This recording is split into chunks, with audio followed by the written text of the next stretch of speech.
Bonjour chers frères et sœurs, je vous salue, vous qui aimez l'histoire.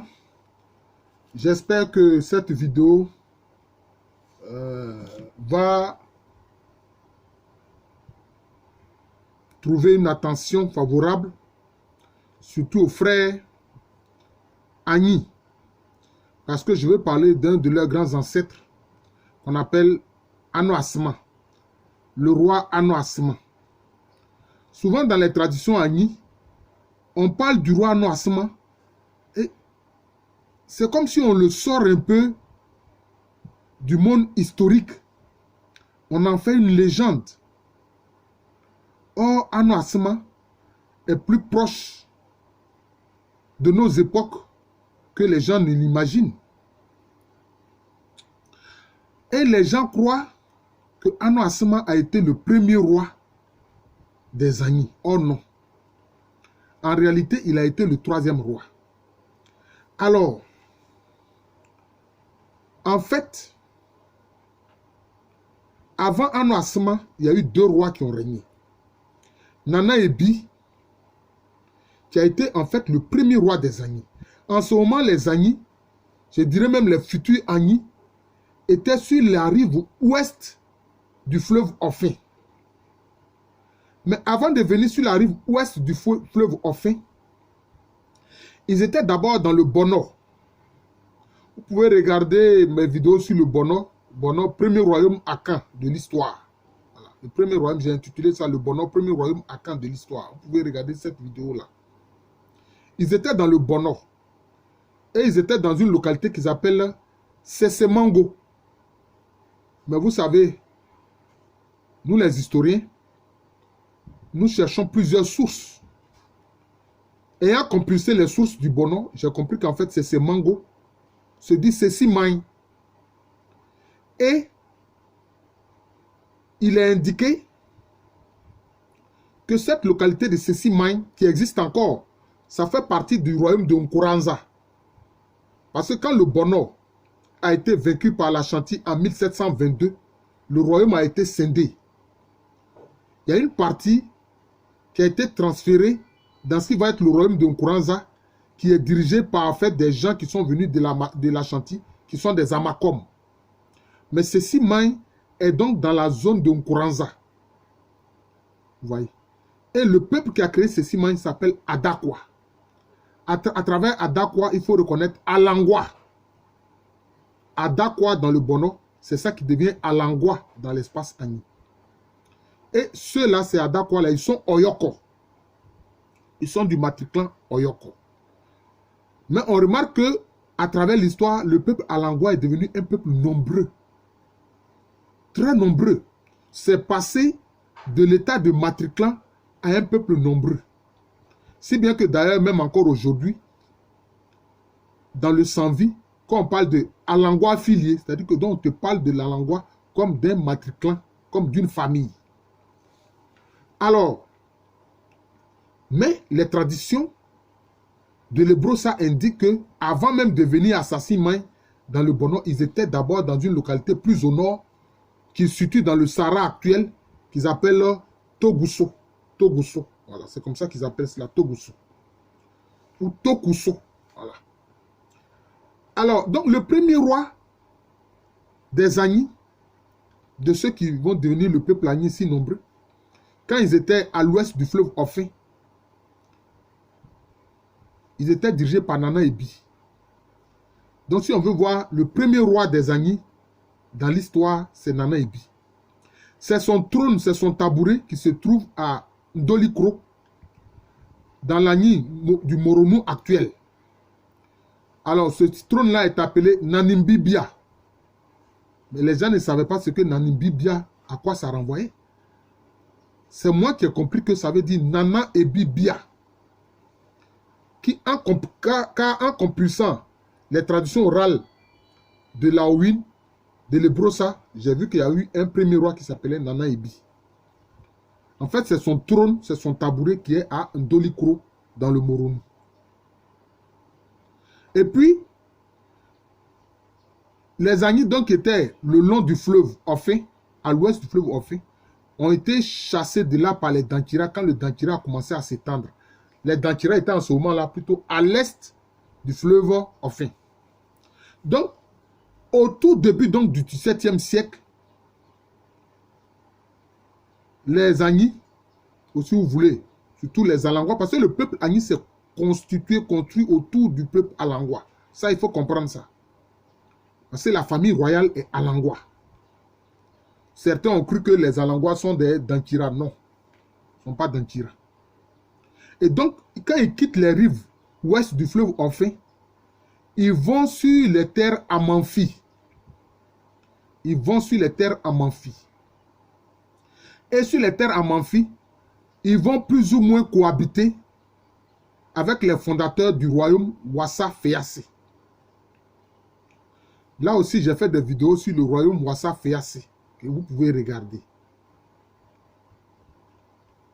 Et là, ils étaient alors dirigés par le roi Amon Wandawanda, qui est le deuxième roi donc des Agnis, Amon Wandawanda.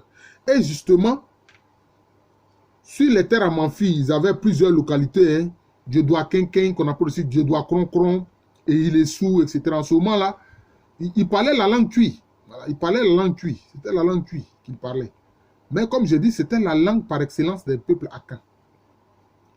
Et puis, ils ont eu des guerres contre deux rois Wassa, Animiri Pani et son successeur Animiri Kwao, qui voulaient les intégrer forcément à leur royaume. Et les futurs Agnis n'ont pas accepté cela. Enfin, les Agnis n'ont pas accepté cela. Et donc, quand ils quittent la Manfi pour venir dans ce qui va être les Brossa, en ce moment-là, ils ont pour roi Ano Asma. Donc, vous comprenez que Ano Asma, en réalité, est le troisième roi des Agnis. Il est le troisième roi des Agnis. Et donc, ils quittent la Manfi et puis ils vont plus à l'ouest. Et quand ils vont plus à l'ouest, dans ce qu'il y a aujourd'hui, Lagny et Brossa, ils vont trouver sur place des populations, notamment les Sohié, qui étaient alors dirigés par la reine Aou Atabla, dont la capitale était Asra-Manzan. Et aussi dans la région, il y avait ceux qu'on appelle les Anaboula. Les Anaboula. Et Ano Asma vient avec de très nombreux guerriers dans la région. Le journal du sieur Thibierge, un voyageur français, en parle. Il a eu ces informations quand il est arrivé sur les côtes de la zone d'Assini autour de 1692. C'est pour ça que je vous ai dit que Ano Asma est plus proche de nous qu'on ne le pense. Donc c'est en 1692, donc vers la fin du XVIIe siècle, que le sieur Thibierge parle de Ano Asma. Mais il a écrit Anachma. Il a écrit Anachma. Et voilà ce qu'il dit. Il dit la terre d'Aou a été prise par Anachma, grand capécère d'Aoueni. Aoueni, ça dit Laouine. Aou, c'est qui? C'est Aou Atabla, la reine des Sohié. Vous voyez? D'ailleurs, les Sohié sont encore là. Quand vous allez à Elibou, là, hein? Quand vous passez la frontière, vous traversez le Komoué, le Tanoué, qui sert de frontière entre la République actuelle de Côte d'Ivoire et du Ghana. Dans cette zone-là sont les Sohié. Vous voyez? À Elibou, ce sont des Sohié qui sont là. Oui. Et avant, la localité de... où souvent les Ivoiriens vont pour faire du commerce, etc. Bon, je vais me souvenir. Ce sont des Sohié qui sont là. De même que Nougoua, ce sont des Sohié. Et donc, Ano Asma vient dans la zone avec des milliers et des milliers de guerriers. Donc, il s'impose aux Sohié, il s'impose aux Anaboula. Aujourd'hui, la tradition veut faire croire que sa rencontre avec notamment la reine Aou Atabla des Sohié s'est passée pacifiquement, mais non. Ce n'est pas ce que disent les sources écrites. On dit que ce pays-là a été conquis par Ano Asma, militairement. C'est cela. Et puis, Quand ils sont arrivés dans la zone, ils se sont d'abord installés dans un grand bivouac qu'ils ont appelé Nkwantaeya ou bien Ngwandaeya. Ngwandaeya, ça veut dire quoi? Ça veut dire 100 carrefours. 100 carrefours. Oui, les 100 carrefours. Donc vous voyez que vraiment Anno Asma vient avec un peuple nombreux dans ce qui va être la Ouine et les Broussa. Et justement, Anno Asma est un roi qui a pratiqué ce que mon maître, le professeur Simon-Pierre Ekanza, a appelé la politique de la porte ouverte. C'est-à-dire qu'il accueillait des migrants qui venaient de partout et qui venaient s'installer dans son royaume. Vous voyez, qui venaient s'installer dans son royaume. Il y a par exemple les fondateurs de Yakassé, du village de Yakassé, en Ebrosa, et ils disent qu'anciennement ils étaient dans le Djouaben. Et eux aussi, ils sont dirigés par un matriclant Oyoko. D'ailleurs, quand le roi de l'Ebrosa décède, c'est eux qui assurent la régence avant qu'on introduise un nouveau roi. Il y a, par exemple, Abri Moro qui a été le chef d'état-major de l'armée du roi Noasma. Il avait créé le village de Ademankama Boadier. Ademankama Boadier, c'est-à-dire Dieu a créé quelque chose. Mais aujourd'hui, ses descendants sont dans le village de Abotia. Voilà. C'est simplement pour vous dire que Anno Asma a accueilli des populations venues d'un peu partout dans le monde Akan. Des populations venues de Djankira, de l'Ashanti, du Wassa, enfin, d'un peu partout dans le monde Akan, il les a accueillis. Et on a vu que c'est lui qui va accueillir les futurs Baoulé Assabou, qui étaient des réfugiés Ashanti venus s'installer sur les terres du roi Noasma. Et en ce moment-là, Anno Asma, il était tellement puissant que son autorité s'étendait au royaume Assahié, qu'on appelle Sahui. Au départ, il y avait deux royaumes Sahui ou Assahié. Sahié Huosso, Sahié Henriasso. Vous voyez. Tout cela était ses sujets. Tout cela était ses sujets. Mais on verra que par la suite, quand l'Ashanti va venir attaquer les Broussa, bon, les Sahié vont tourner le dos à leur suzerain, le roi Anno Asma. D'ailleurs, au moment de la guerre entre l'Ashanti et le Dankira, celui qui a été envoyé par le roi des Dankira pour venir demander au roi Anno Asma de fournir des troupes auxiliaires, Anno Asma lui a demandé de venir avec son peuple pour s'installer dans son royaume. On l'appelle le Oumankabra. Et donc, c'est un des ancêtres de la famille royale d'Abangourou, de l'Indénié, du Ndénian, comme on dit. Vous voyez. Donc, il y avait toutes sortes de populations. Par exemple, les Sawa, ceux qui vont donner le sous-groupe Agni Sawa, et aussi, hein, ils vont venir s'installer, comment on appelle cela, dans les Broussa. Vous voyez, ils vont venir s'installer dans les Broussa. Mais les Sawa, on sait que l'un de leurs anciens villages est en Ashanti. Le village de Sawa en Ashanti existe encore. Vous voyez. Et puis, il y a certains qui vont venir de Wassa Féassé, ceux mêmes qui ont fait la guerre au roi Amo Andawanda et puis ensuite au roi Anno Asma. Certains parmi eux vont venir s'installer justement dans les Broussa. Et Anno Asma va les accueillir. Donc, on se rend compte qu'Anno Asma, il accueille tous ceux qui sont en situation de détresse et qui viennent s'installer justement sur ces terres. C'est comme ça qu'il a accueilli des déserteurs Ashanti que le roi Osei Tutu avait envoyé faire la guerre contre les Brandjamans qui étaient réfugiés sur les terres d'Abessim, des terres qui appartiennent au royaume Wanchi. Et quand ils ont eu beaucoup de butins qui ne voulaient pas retourner à Koumassi, la capitale des Ashanti, pour rendre compte au roi Osei Tutu, ils sont venus se réfugier en Ebrosa. Et Anno Asma, ignorant qu'ils étaient des déserteurs Ashanti, il les a accueillis. Donc c'est pour dire que vraiment, hein, il accueillait des populations qui venaient d'un peu partout dans l'espace Akan et ils s'installaient chez lui. Voilà, et il permettait cela. Donc, Anno Asma, il a été vraiment le roi, je peux dire, qui a été le plus grand roi des Agnis. alors qu'en réalité, il est le troisième roi. Dans les traditions orales des Agni qui sont venus en Côte d'Ivoire actuelle, et ils croient que Ano Asima a été le premier roi. Parce que c'est pendant son règne qu'ils ont quitté les Brossa, qu'ils ont quitté Laouine pour venir créer des chefferies dans l'actuelle Côte d'Ivoire. Que ce soit l'Indénian, que ce soit certains Agni Bona, notamment les Assuadiais, que ce soit les Agni du Moronou, que ce soit les Agni du Sanvi, etc. Eux, dans leur tradition, ils croient que Ano Asima est le premier roi. Or non, Ano Asima n'est pas le premier roi. En fait, il est le troisième roi des Agni. Mais il faut dire que c'est pendant son règne que les Agni vont quitter massivement les Brossa pour aller créer le royaume d'Enyan, pour aller créer l'Agni Moronou, pour aller créer le Sanvi, etc. Et que aussi les futurs Baoula Sabo qui étaient réfugiés dans les Brossa vont partir. Donc, si bien que eux, ils ont seulement le souvenir d'Ano Asima comme premier roi des Agni, alors qu'en réalité, il a été le troisième roi. Et vraiment, les gens ont apprécié la gouvernance d'Ano Asima. Ils ont apprécié la gouvernance d'Ano Asima. Mais c'est malheureusement pendant son règne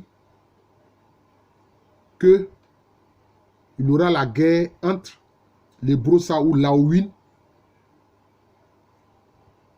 Cette guerre-là qui a opposé donc Laouine, les Brossa à l'Ashanti.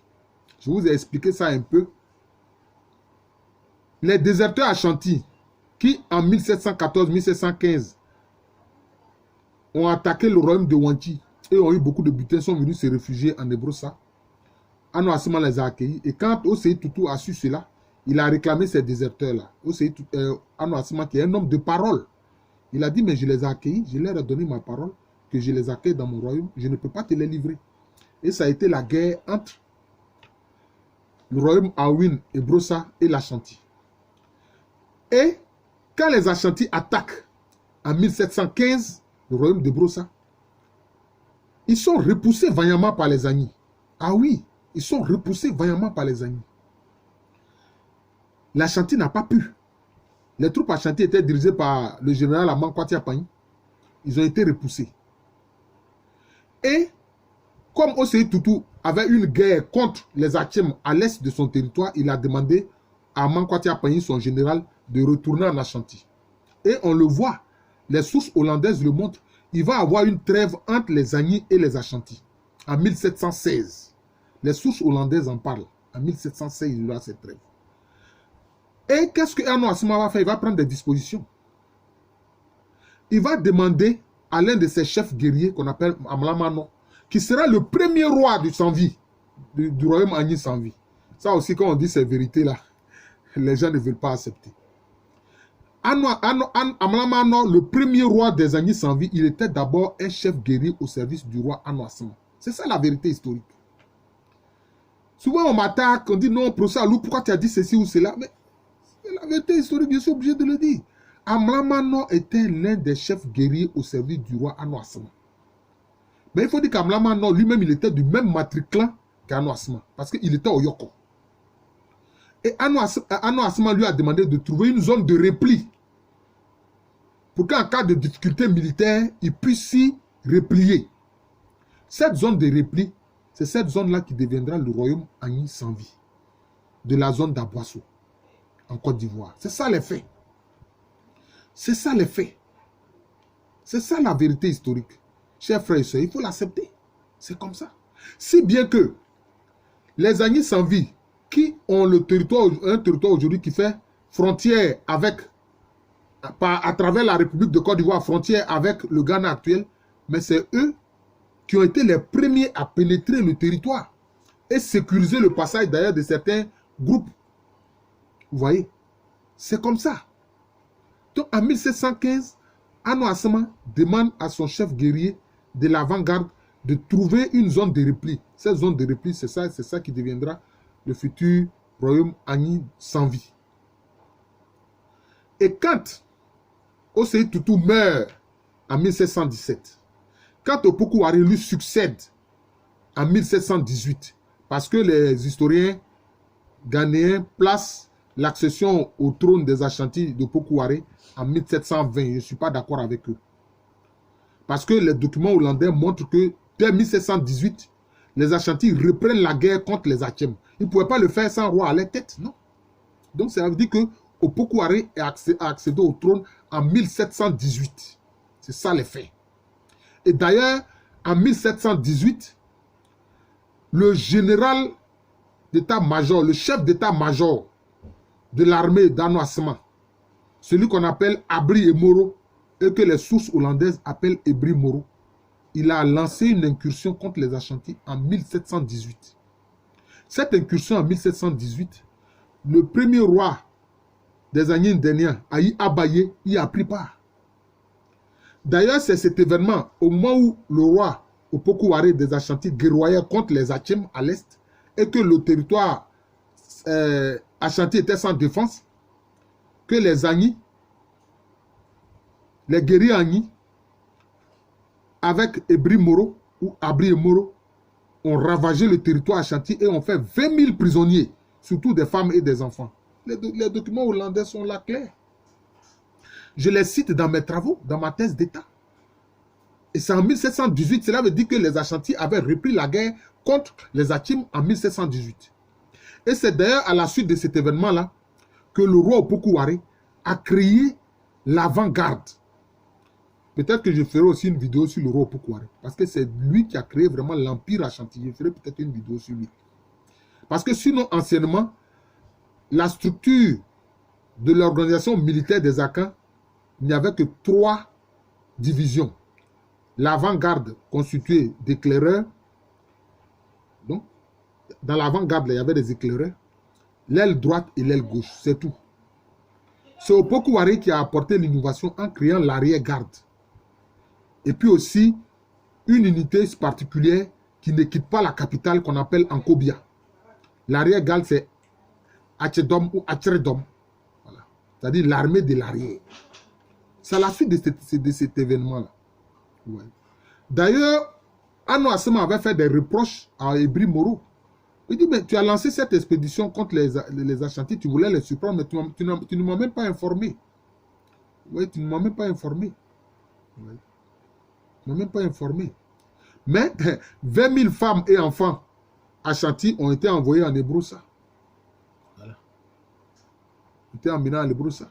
C'est pour ça que quand le professeur Adou Boahen parle de vrai Akan, faux Akan, tabla sur le fait que certains parlent tu ou ne parlent pas tu, comme langue courante aujourd'hui, il dit mais ça c'est une fausse, c'est un mauvais point de vue, ce n'est pas juste du tout. Ce n'est pas juste du tout. Oui, ce n'est pas juste du tout. Un peuple peut changer de langue. Ça, ce n'est pas là le problème. Bien sûr que la langue peut être quand même un indice pour indiquer les origines. Mais les 20 000 enfants Ashanti et femmes Ashanti, là, on ne les a pas intégrés au peuple Agni? Si, bien sûr. Voilà. Donc, c'est comme ça. Et donc, en 1721, Opoku-Waré, après avoir vaincu maintenant les Achem, a attaqué massivement les Brossa. Massivement les Brossa. Alors là, et il est venu avec toutes les troupes auxiliaires des royaumes vassaux et tributaires de l'Ashanti. Donc, les Brossa a été envahis par vraiment une multitude d'armées sous la direction des Ashanti. C'est comme ça que le Brossa a été vaincu en 1721. Et que beaucoup de groupes ont quitté le Brossa Laouine pour venir sur des territoires qui font aujourd'hui partie de la République de Côte d'Ivoire. C'est-à-dire que les Agni Ndéniens sont partis, les Agni Sanvi, les Agni du Moronou, etc., etc., les futurs Baoulé Assabou, etc. Ça a été comme ça. Ce fut en 1721. Voilà. Les sources hollandaises permettent de dater cela très précisément. Maintenant, les gens ont pensé que le Nana Ebibia, Nana Ebibia qui est en Dolikro, dans le Moronou, les gens croyaient que c'est le siège d'Ano Asma. Oh non, ce n'est pas le siège d'Ano Asma, c'est le siège de Nana Ebi. Ano Asma, même malgré la défaite, n'a pas quitté les Broussa. Non. Il n'a pas quitté les Broussa. Qu'est-ce qu'il a fait après la défaite? Évidemment, le royaume de la Ouine, le royaume de Broussa s'est soumis à la domination des Ashanti. C'est comme ça que certains guerriers Ashanti sont venus surveiller les Agni et Brossa en devenant par la suite les Agni Suyamara de Dadieso. Ano Asuma s'est retiré dans une petite localité. Sans doute il était déjà un homme assez âgé. Il s'est retiré à Djema, dans la localité de Djema, qui n'est pas loin de la frontière actuelle de Côte d'Ivoire. C'est là qu'Ano Asuma s'est retiré. Et quand il s'est retiré, d'ailleurs même, il a demandé à ce qu'on installe un régent. C'est ainsi que Kwame Wanda Wanda a été régent. Oui. À ne pas confondre avec Amon Wanda Wanda, qui lui a été le deuxième roi des Agni. C'est comme ça. Et Ano Asuma est resté à Djema jusqu'à ce qu'il décède. Oui. Mais aujourd'hui, le grand trône du royaume Ebrossa, c'est le siège de Nana Ano Asuma. Celui qui est en Dolikro, ce n'est pas celui de Nana Ano Asuma, c'est celui de Nana Ebi, le premier roi des Agni. Mais au moment où Ano Asuma a senti que il allait perdre la guerre vis-à-vis des Ashanti, qu'est-ce qu'il a fait? Il a demandé à son frère Danji Kpanyi, qui a été le premier roi des Agni du Moronou. Les gens pensent que Danji Kpanyi est son neveu. Non, il n'est pas le neveu d'Ano Asuma. C'est son frère, ils ont la même mère. Leur maman s'appelle Nyankabiaou. Quand vous allez dans les Brossa, vous interrogez les traditions, ils vous disent que la mère d'Ano Asuma, on l'appelle Nyankabiaou. Or, les traditions du Moronou disent que Danji Kpanyi, sa mère s'appelle Nyankabiaou. Vous voyez. Donc, c'est lui qui a remis le siège de Nana Ebi à son frère Danji Kpanyi pour dire va mettre ça en sécurité. Parce que les Akans ont toujours le souci de préserver les tabourets, les sièges de leurs ancêtres. Et il avait dit à Boafonda, qui lui est un de ses neveux, il lui a remis un siège qu'on appelle Akotui. Il dit, veille aussi sur une partie du peuple qui va en exode, qui s'en va. D'ailleurs, Boafonda a été le premier roi des Alangwa qui sont dans l'espace ndénien. Il ne faut pas comprendre le royaume ndénien et puis l'espace ndénien. Vous voyez, les Alangwa qui sont à Uasso, là, qui fait partie de l'actuel département d'Abangourou, là. Ce sont ces Alangwa là. Le premier roi s'appelle Boafonda. C'est un propre neveu d'Ano Asuma. Et eux aussi, ils sont des Alangwa. Le groupe même auquel appartient Ano Asuma lui-même. Parce que c'est autour du peuple Alangwa que s'est constitué ce qui va être le peuple Agni. C'est ça les faits. C'est ça les faits. Ouais. Et Ano Asuma, quand il a vaincu les Sohié, il a épousé leur reine Aouatabla. Et il a amené les Anaboula à se soumettre à lui. Vous voyez, hein? C'est comme ça. D'ailleurs, le chef des Anaboula s'appelait Nana Akose Panyi. Et puis leur localité s'appelait Agninassié. Ça veut dire qu'eux-mêmes, ils parlaient déjà tuer les Anaboula. Voilà. Donc, je vous remercie. Je viens donc de faire cette vidéo-là sur le roi Ano Asuma. Ce n'est pas un personnage légendaire, c'est un personnage historique. Et il n'est pas si éloigné de notre période parce que le document écrit du Sieur Tibiège parle de lui en 1692. Donc vers la fin du XVIIe siècle. Or, le Brossa Laouine est vaincu en 1721. Vous voyez. Donc de là, ça veut dire que c'est quelqu'un qui avait déjà 30 ans de règne.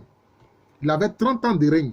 Donc il était vieux au moment de la défaite de Laouine. C'est pour ça d'ailleurs que il a préféré se retirer à Djema et remettre le trône principal, celui de Nana et Bibia, à son frère Danji Kpanyi pour mettre cela en sécurité dans le Moronou, et qu'il a donné un siège important à son neveu Boafonda. Ce siège est appelé Akotui, c'est-à-dire le poulailler, pour dire, toi tu es mon neveu, tu es un Alangwa, il faut veiller sur mon peuple. Voilà, donc c'est cela. Donc voilà, présenté Ano Asuma, un grand roi, le grand roi des Agni. En fait, il a été le troisième, mais c'est celui dont le nom est le plus retenu. Voilà. Celui dont le nom est le plus retenu. Voilà. Ano Asuma, un des grands ancêtres du peuple Agni. Voilà. Je vous remercie. Je suis le professeur Alou Kwame René. Donc vous voyez que des personnages, comme parfois même, bon, il y a tellement de choses qui se racontent sur eux qu'ils deviennent comme des personnages légendaires alors que ce sont des personnages qui ont réellement vécu, dont on connaît les faits d'histoire, et quelquefois, nous qui compulsons, outre les traditions orales, outre les sources orales, les sources écrites, on arrive alors à rendre ces personnages-là historiques, réels, touchables et non des personnes de légende. J'enseigne à l'université Félix Houphouët-Boigny, une université qui est à Cocody à Abidjan. Abidjan, c'est une ville de la Côte d'Ivoire, un pays situé en Afrique de l'Ouest. Merci encore et bon week-end à tous.